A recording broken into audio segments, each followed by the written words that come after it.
Man,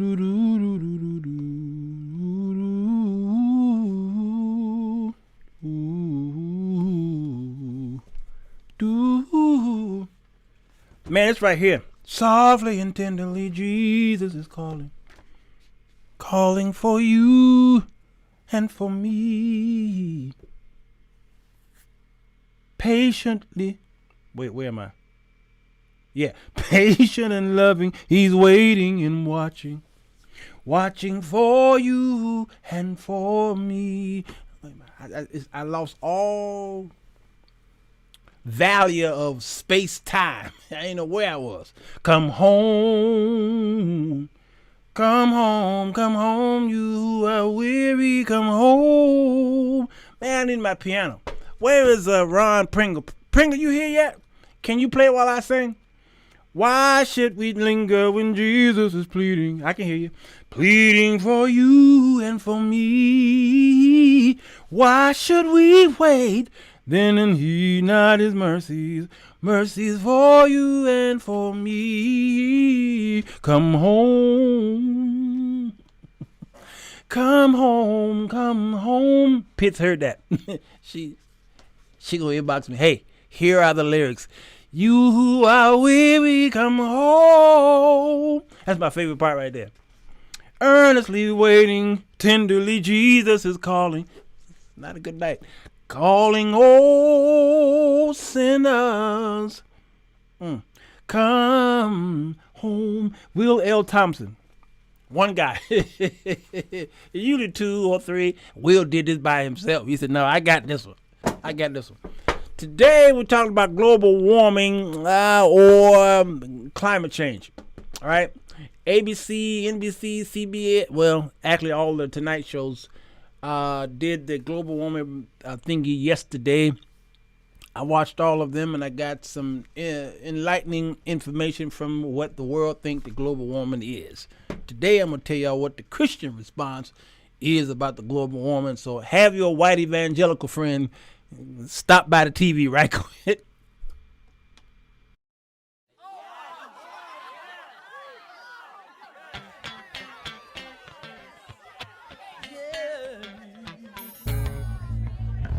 Bass.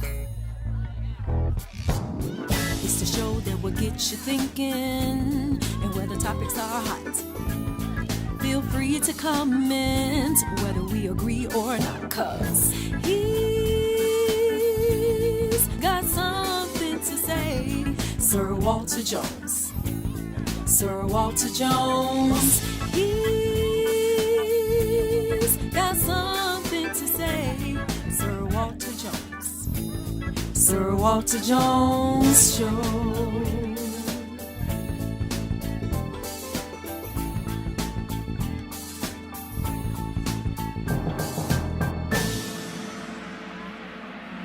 Come on in. The water's fine.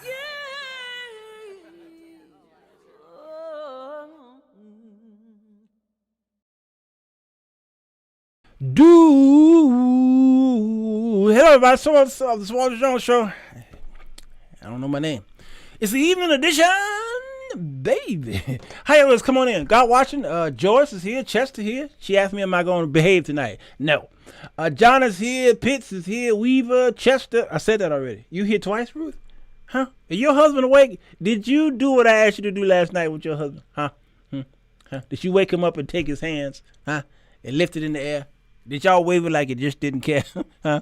Barbara Pritchard, blessing to you. Doris James and Nancy. These are my peoples here, Pastor Maurice Gregory, who come over here every day between 3 and then 9 o'clock p.m. Central Standard Time just to hear what this skinny guy got to say. I'm not sure what the problem is. But I want to talk about, Pamela, the Christian response. Listen to me, Neil, Sheila. The problem is this, Anthony Benford.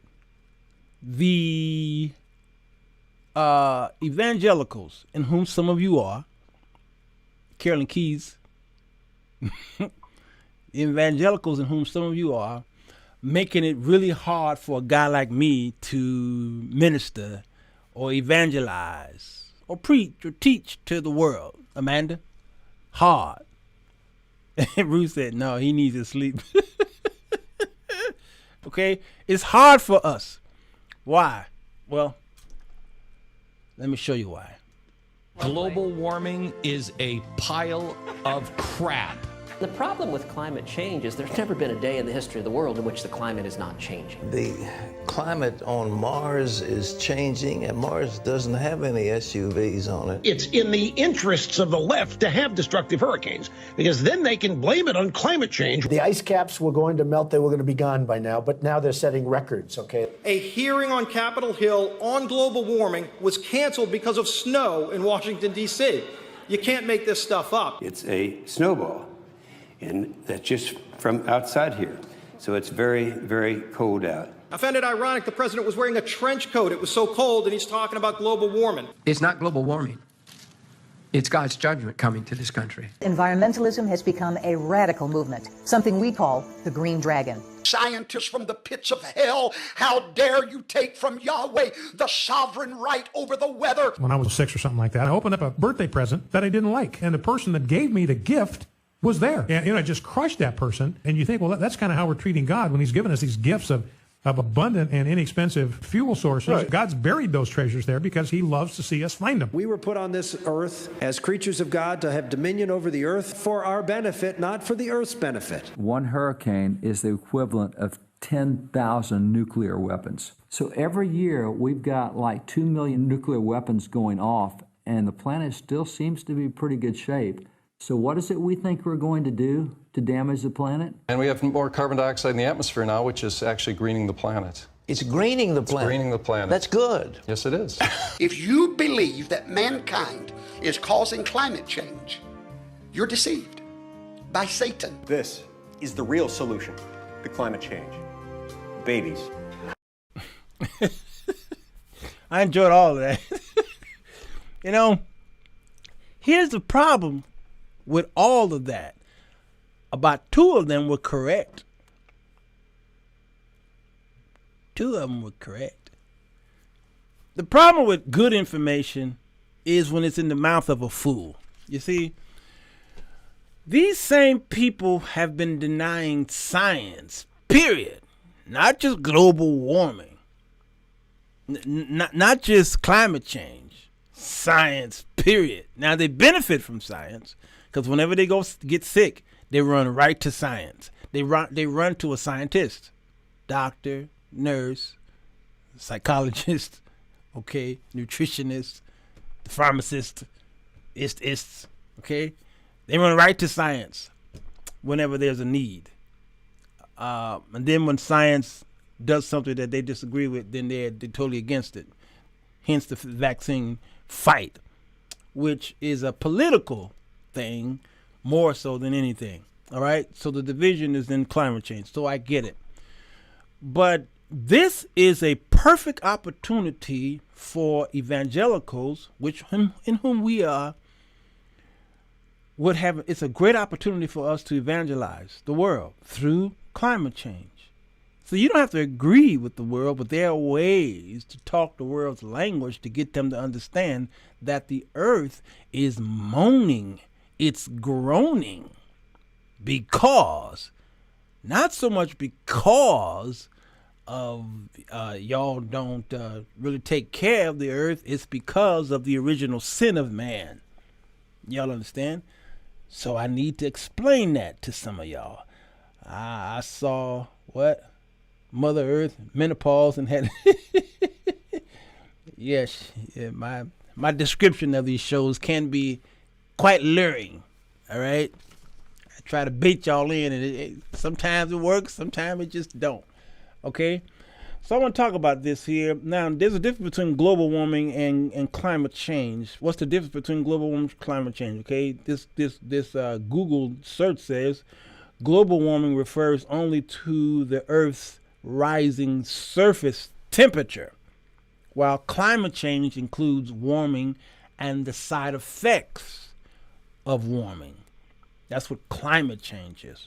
So that's what we'll be seeing over there in California with the fires and the over there in more of the maritime area or the south, eastern side of the world, the Atlantic, we see the hurricanes, okay?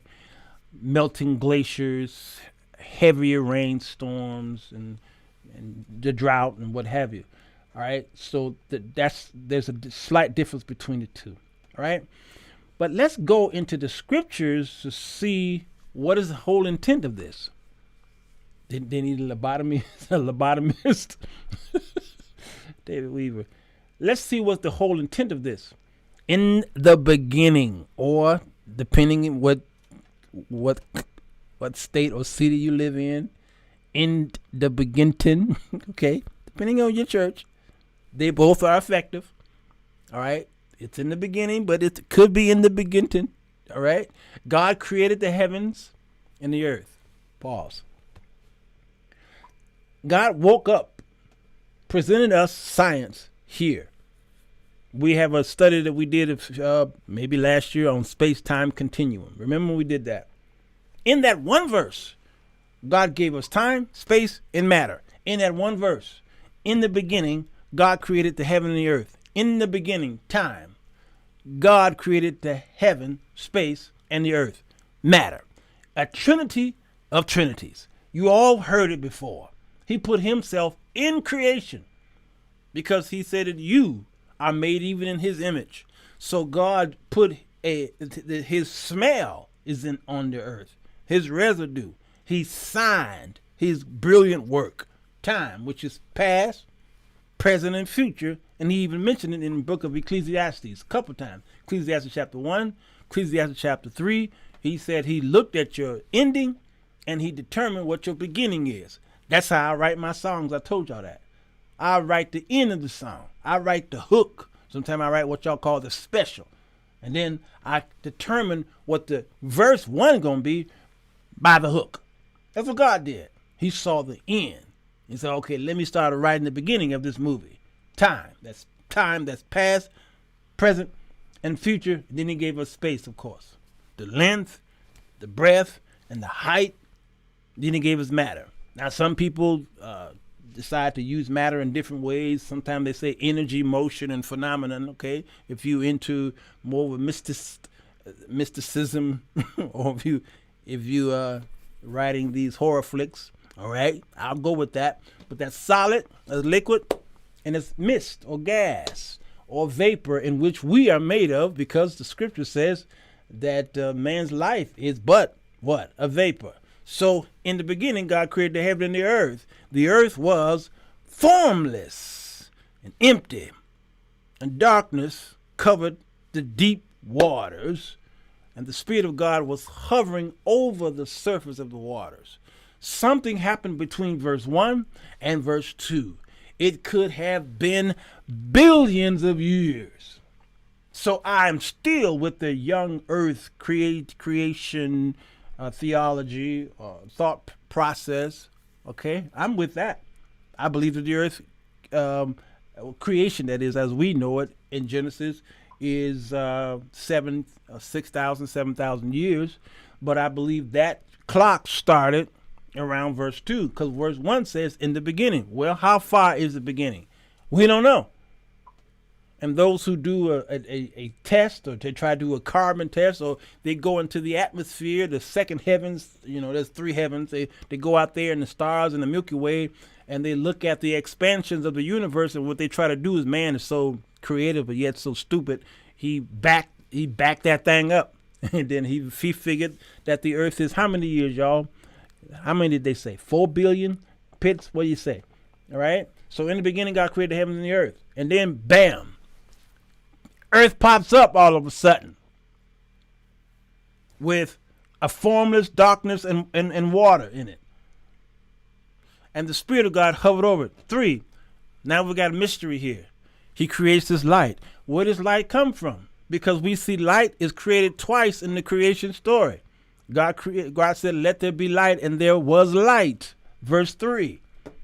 And God saw that the light was good, and then he separated the light from darkness. God called the light day, and he called the darkness night. That has baffled quite a few of you. The scholars have come to a conclusion with it, But based off of the writer, which is Moses, who wrote this, why did he say it this way? Because he says it again further on by saying that God created the sun and the moon and then divided it, the days. And evening passed and the morning came, making it the first day. It gets confusing to you. Then God said, let there be a space between the waters to separate the waters from the heavens. All right. It goes on and on. All right. We've heard this story. All right. Here's the light in verse 14. Then God said, let lights appear in the sky to separate the day from the night. Let them be signs to mark the seasons, days, and years. All right. Now, I can try and explain it. I just don't have that time because I got to get to the global warming part of this. Now, in my study books here, we see how even they tried to make sense of it. And I think they got too philosophical with it. And it's like, okay, but we still don't know what you're talking about. I know what they mean, but I got to be careful how I say it. Okay, right here in the beginning, is a traditional translation of what is somewhat complex and debated Hebrew sentence structure. Other translation possibilities have appeared in the last century, but they presuppose the evidence of chaotic matter or even a pre-Adamic race before the creation described in chapter 1. Nothing in the remainder of Genesis. Knowing the Bible as a whole requires or necessarily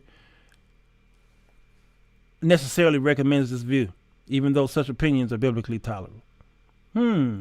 Still, the most direct and fully acceptable translation is the tradition one adopted here. What are they saying here? People think that there's an antediluvian, a pre-Adamic people that was created in Genesis chapter 1. Because in Genesis chapter 2, we see that God creates Adam and pulls Eve out of him. So people think that there were people created in chapter 1. That's the fight. We're going to always fight over this word. Of course, I don't believe the nonsense because then I'll do that show later. All right. Verse 2. Now, no, I'm not going to do that. I'll spend too much time on that because this is it's not so much about creation as it is about, so how do we solve this global warming issue and whose fault is it? He had to stand alone on that issue. Yeah. All right. Yeah. 4.5 billion years. I thought it was somewhere in there. Okay. So that's what Moses said. And then John, not the Revelator, but the gospel, according to John, picks it up and says in the beginning, the word already existed. So if God said, let there be, or then let us create, who was he talking to? He sure wasn't talking to the angels because the angels can't create nothing. God created the angels. The angels didn't create nothing. So he was talking to the Godhead, the Trinity, in whom we believe in. So the word appears in the beginning because as John says, he already existed. The word was with God and the word was God. The apostolics take this and run with it. He existed in the beginning with God. God created everything through him. What? So God didn't have to lift a hand. God spoke it. Jesus took his hammer and his nails and his utility belt and he went to hammering and sawing and screwing stuff and painting and all this stuff. Jesus Christ created the earth. The earth is the Lord's and the fullness thereof, the world and they which dwell therein. It belongs to Jesus. He created it. God went to the toy store, bought him some materials and brought it home to Jesus, his son, and said, all right, now, yeah, build it, and they will come. God created everything through him, and nothing was created except through him. The word gave life to everything that was created, and his life brought light to everyone. Oh, there's the light right there. the light shines in the darkness, and the darkness can never extinguish it. There's the answer.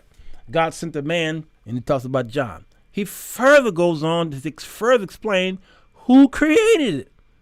And he goes into even in-depth study on Jesus Christ. Then First Colossians picks it up, and then he said that it was Jesus who did all of this handiwork.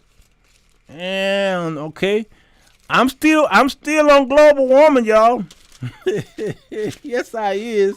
Yes, I is. I promise y'all I am. Christ is the preeminent in creation. Colossians chapter 1, and you start at 15. Who is the image of the invisible God, the firstborn of every creature? For by him were all things created that are in heaven and that are in earth, visible, invisible, whether they be thrones or dominions or principalities or powers. All things were created by him and for him. Who he talking about here, y'all? Can y'all tell me? And he is before all things, and by him all things consist, and he is the head of the body. What? There it is. The church, who was the beginning, the firstborn from the dead. Christ did all that stuff. And he said, I count it not a robbery to be equal with my Father. Christ did all of that. So for those of you who don't believe in Christ, you don't believe in yourself. Man, that's tight. I need a Hammond organ up in here. I need to hear it. Hey, Samantha, where you been, little girl? Where you been? All right. So, the earth is groaning. Romans chapter 8. Here is our problem. Yet, start at verse 18. Romans chapter 8, verse 18. Yet what we suffer now is nothing compared to the glory he will reveal to us. For all creation is waiting eagerly for that future day when God will reveal who his children really are. Against its will, all creation was subjected to God's curse. Here's the global warming problem. But with eager hope, the creation looks forward to the day when it will join God's children in glorious freedom from death and decay.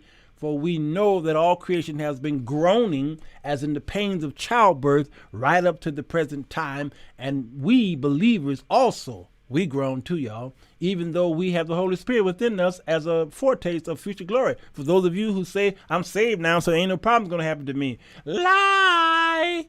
We're groaning. For we long for our bodies to be released from sin and suffering. We are suffering even though we're saved. We too wait with eager hope for the day when God will give us our full rights as his adopted children, including the new bodies he has promised us. So we're in a holding pattern. We are betrothed. We are engaged to him. We're not the bride yet. We're not married yet. You understand? We just got our tickets, and the tickets will be redeemed one day. We were given this hope when we were saved, he's saying here, 24. If we already have something, we don't need to hope for it. But if we look forward to something we don't have, we must wait patiently and confidently. Let's wait for it. Hope has not been deferred in your life. You understand? So God created this earth. Adam sinned in the garden. And from that moment on, the earth groans and moans, and it's in pain. It's in agony. She is in menopause, so she's having hot flashes. Then she's got cold flashes, so she sends the winter storms in the snow because she's having hot flashes. So she sends that cool breeze, and you freezing, and she like, I'm fine. She turned the air conditioning on, and then that menopause kick in, and then she started having these little. I'm so cold. I'm so cold. So she turns up the heat, and that's why it gets so hot in Phoenix, Arizona. That's why it's 105 degrees in Texas. That chick is cold. Understand? And she's angry. She's in pain. So she brings in all of this climate changes, what have you, and they're blaming man for it. True.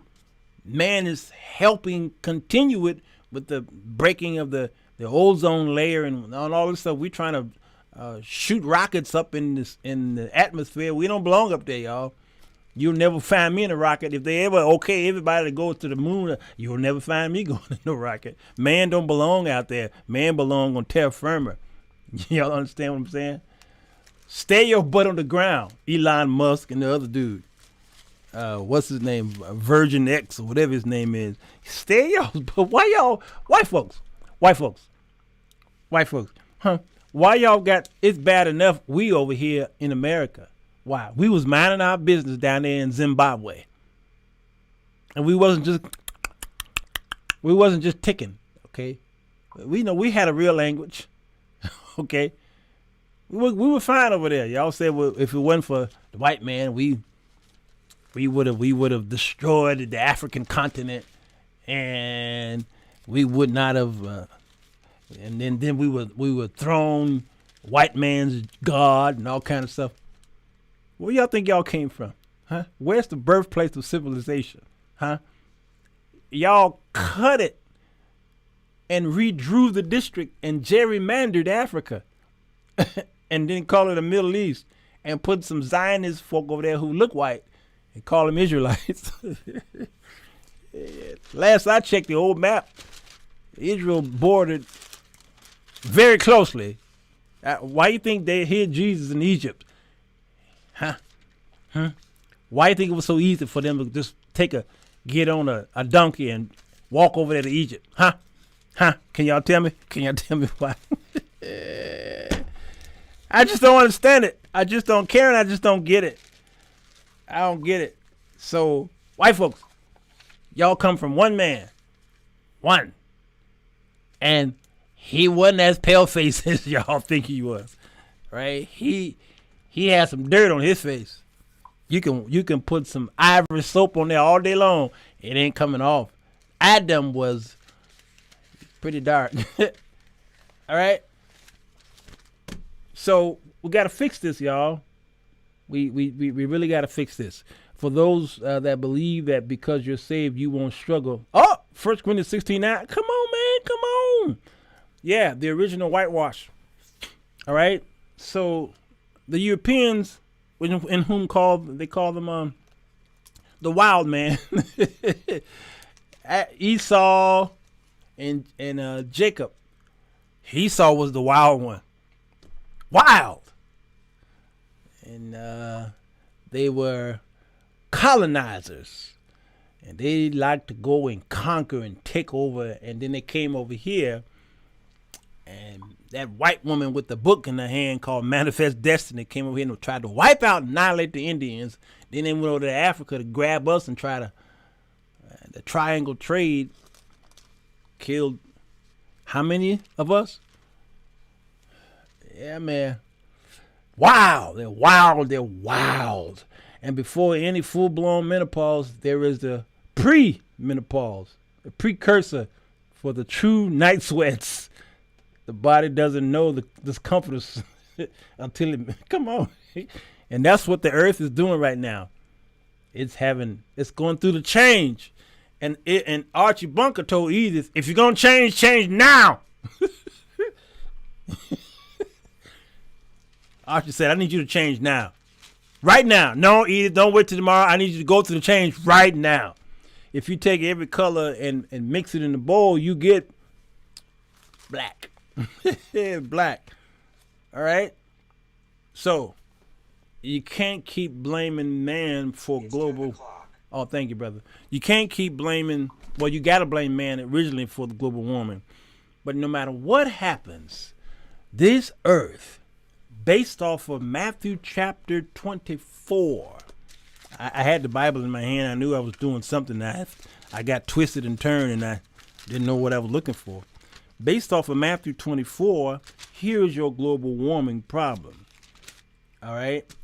This is what we're seeing right now is only a precursor to the tribulation. Now, the tribulation is not going to be global warming or climate change. No, that is a direct attack from God as he used Satan to destroy and kill and wipe out. It's got nothing to do with global warming. What we see now is the changing of the atmosphere because the earth has been groaning ever since the sin of Adam. Y'all understand? Only if you Christians could just change your banter just a little bit and stop spitting in the faces of liberals, you'll never win them with that. You never. Matthew 24, chapter 24, it talks about verse 6, wars and rumors of wars. Chapter 7, nation against nation, kingdom against kingdom, famine, pestilence, earthquakes, in diverse places. Global warming, or global warning would be a great way of saying it. He says, don't worry, the end ain't yet. That's just a tickle, tickle, tickle, tickle. Okay? Y'all understand what I'm saying? It is interesting to note how the phrase climate change is replacing global warming as a catchphrase of environmentalists. Some scientists, climatologists, are certain that human activity, primarily greenhouse gas emissions, is impacting the environment. What they are not certain about is precisely what the impact will be. A couple of decades ago, global warming was a fear, with warnings of a new ice age being the primary scare tactic. I remember when I was coming up, they said a new ice age is coming. I didn't understand the scriptures. So I believed what they were telling me in first and second grade, that there's another ice age coming. And it frightened me, it scared me. But then as I got older and mature and started reading the scriptures, I realized there ain't no ice age coming. While most scientists, climatologists today believe that global warming is the primary risk, uncertainty that is, has led to climate change being used as a less specific warning. Essentially, the climate change message is this: greenhouse gas emissions are damaging the environment. And while we are not certain what the effect will be, we know it's going to be bad. That's their cry, their scream. Ecologists, geologists, climatologists are unanimous in recognizing that the earth has gone through significant temperature changes in the past. We see that, despite the fact that these climate changes are obviously not caused by human activity. Many of these same scientists are convinced that human activity is primary cause of climate change today. Why? There seem to be three primary motivations. The first, some truly and fully believe the greenhouse gas emissions are causing climate change. I got some stock in that, y'all. So I'm sorry. Yeah, they honestly examine the data and come to that conclusion. That's the first one, greenhouse. The second, some hold to the climate change mindset with an almost religious fervor. Many within the environmentalist movement are so obsessed with protecting Mother Earth that they will use any argument to accomplish that goal, no matter how biased or unbalanced it is. Religious fervor. The third, some promote the climate change mentality for, here it is, financial gain. Some of the strongest proponents of climate change legislation are those who stand to have the greatest financial gain from green laws and technologies.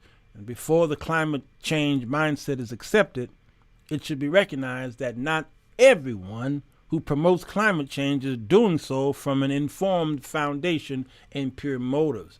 It's paying the bills, y'all, and filling the coffers, pockets. So how then should a Christian view this climate change as I'm trying to do today? We should view it skeptically and critically. There's the words. But at the same time, honestly and respectfully, because you can really help in the evangelistic process of kingdom building if you would turn off some of these TV shows. I mean news shows. Christians should look at climate change biblically.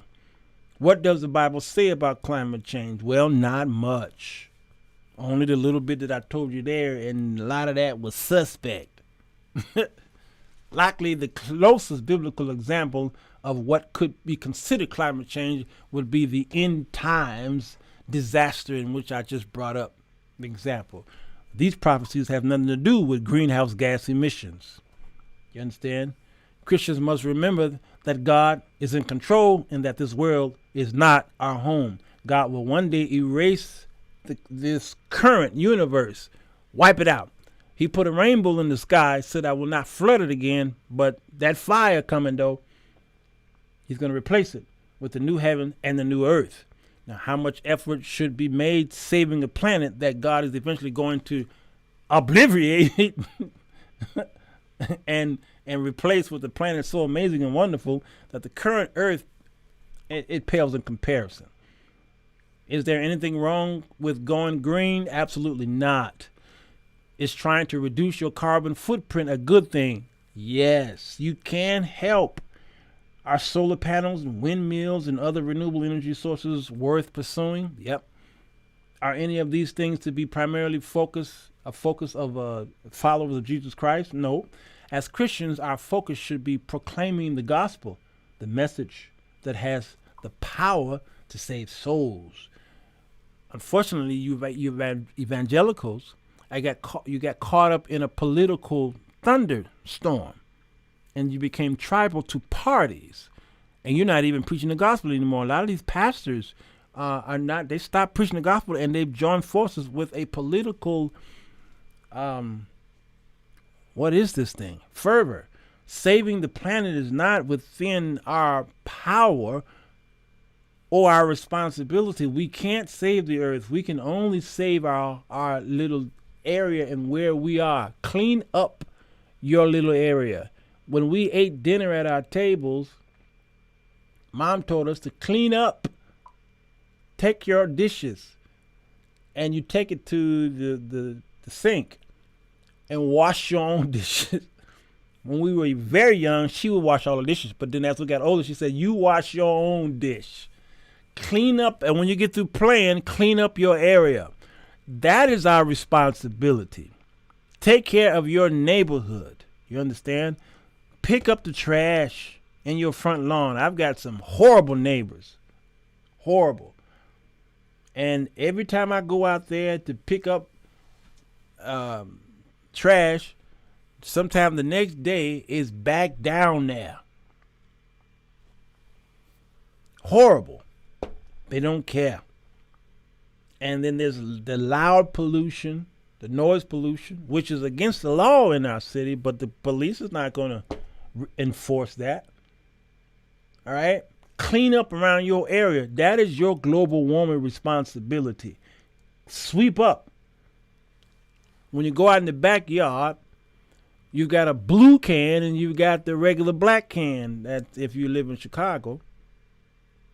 So your all of the recyclables, take advantage of it. That's your responsibility, because that stuff go down there. This bottle right here is gonna find itself, or I had a straw over here. That straw is gonna find itself in the nose of a tortoise, or some fish, or some amphibian that can't breathe. Now we got white folk out there trying to save the whales. Okay? All right? So, yeah, you could do something about that. Climate change may or may not be real, or may not be a human cause. What we can know for certain is that God is a God and sovereign, and that planet Earth will be our habitat for as long as God desires it to be. Now that's Psalms 46, I think 2, second verse.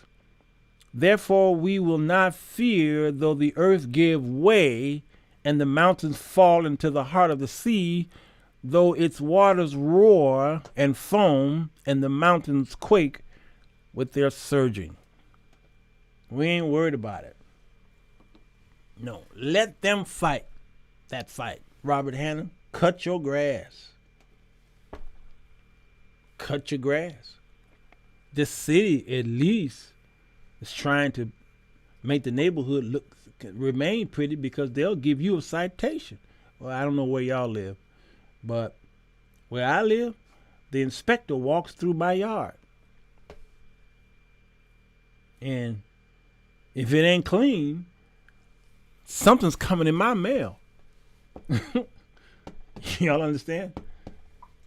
Politics and God doesn't go hand in hand. It's like oil and water. Yeah, but many doesn't teach God. Yeah, come on, Trina Sunshine. Yeah, sweep around your own front door. Come on, Pastor. Love our neighbors, especially if they are messy, noisy, and just downright despicable. Jesus says we should love them. Rio Anderson, yes. My neighbors are the worst neighbors in the world. But when one of them is sick, guess who go ring their bell? When a family member dies and there's a funeral, and I see all these people pop up at my neighbor's house, I know it was a funeral. Guess who go across the street and say, is there anything that I can do? And they're the worst neighbors in the world. But my neighbors ring my bell when they see a problem. When the streets of sanitation or the city was getting ready to tear up the streets to repave my street, and me and my daughter left our cars outside, the sign says, remove your car at 6 a.m. or it will be towed. My horrible neighbors, because they see that I'm a good man, they were knocking and banging on my door at 5 in the morning. Waking us up. Bro, you got to move your car. So yeah, always show yourself friendly in the midst of having a horrible neighbors as I do. We must be good examples. There you go. All right. Listen, believe it or not, I'm done. Ain't that much you can say about it. This don't require an hour and a half show about global warming. The world is already talking enough about it, and they're going to keep talking about it until they die and go to hell. I shouldn't be laughing at that, but I just, this should be a further inspiration for us to go out there and win them, because they're chasing after global warming, and they don't realize they're finding God in it, and then they're ignoring it. Romans chapter 1 talks about it. Romans chapter 1. Yeah, you do too, huh? Oh, Trina, can I move in your neighborhood? Where you live? What city you at? I'm coming. Come on, saints, brothers, sisters, friends, and enemies, hit the thumbs. But come on, Beverly Joyce. Beverly. Who was that picture, Beverly? Is that a son, grandson? Or is that just a picture? Oh, that's an armory or something. What is that? Mine has cats. No. Oh, Trina, you in Chicago? Oh, then you know. You know then. Girl, you already know. All right? So let's do better. All right? In your own neighborhood. You in Bronzeville too? You in Black Mecca. Good Lord. Then you know about Urban Broadcast Media, where I aired for about 5 years there in Bronzeville on the corner of 41st and King Drive. That's where my home was every day from the hours of 4 o'clock and 6 o'clock. Was it 41st or 40? Yeah, 41st or 43rd. Yeah, 43rd. Anyway, it ain't there no more. All right. And Bronzeville still is a beautiful, rich African-American community. Unfortunately, a lot of crime. There's an uptick in crime there. Sad. I use scripture as I walk through the city. That's good, Trina. That's good stuff. If you're on YouTube, go ahead and subscribe to the channel. Thank you all. Every day the subscribers numbers keep climbing, keep climbing. Thank God for that. And hit the thumbs up button, please. When you do that, you share the gospel all over the world. And if you're on Facebook, go ahead and send this out to all your family and friends and all your white evangelicals. They will love you for that. They will. I'll see y'all tomorrow at 3 o'clock for the financial show. Okay? And then we'll cap out the week, at least the midday, the weekday that is, at 9 o'clock tomorrow night. Maybe. All right? And then I'm going to take a few days off next week and be back maybe Thursday. Okay? Because I ain't getting burnt out. And y'all ain't going to burn me out. No, you ain't. All right. I love y'all. Take care of yourselves. We'll see you tomorrow. Any questions? Questions? Oh, thank you, Yvonne. You be kind and rewind. Thank you. I appreciate you. Because you're late. You're late. Amen. Amen. Yes. Love you, David Weaver. Blessings to you. Thank you so much. Samantha, thank you for hanging out here. I'm going to need you to start showing up a little bit more. And I'm sending somebody to your house. Bye, y'all. Take care. Hey, this is John Hanna, and you're listening to the Sir Walter Jones Show. Thank you. Goodbye. Goodbye. Goodbye. Goodbye. Enjoy yourself. Bye. Goodbye. Goodbye. Goodbye. Goodbye. Goodbye. Goodbye. Goodbye. Goodbye. Bye.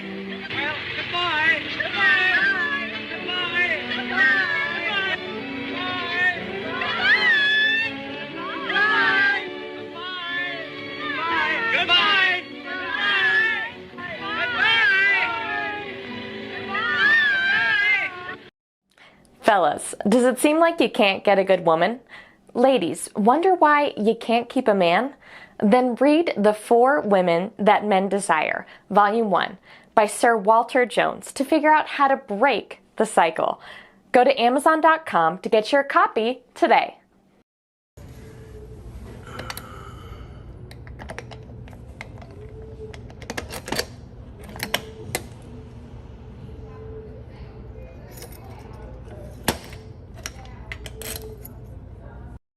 It's 10 p.m. Do you know where your children are?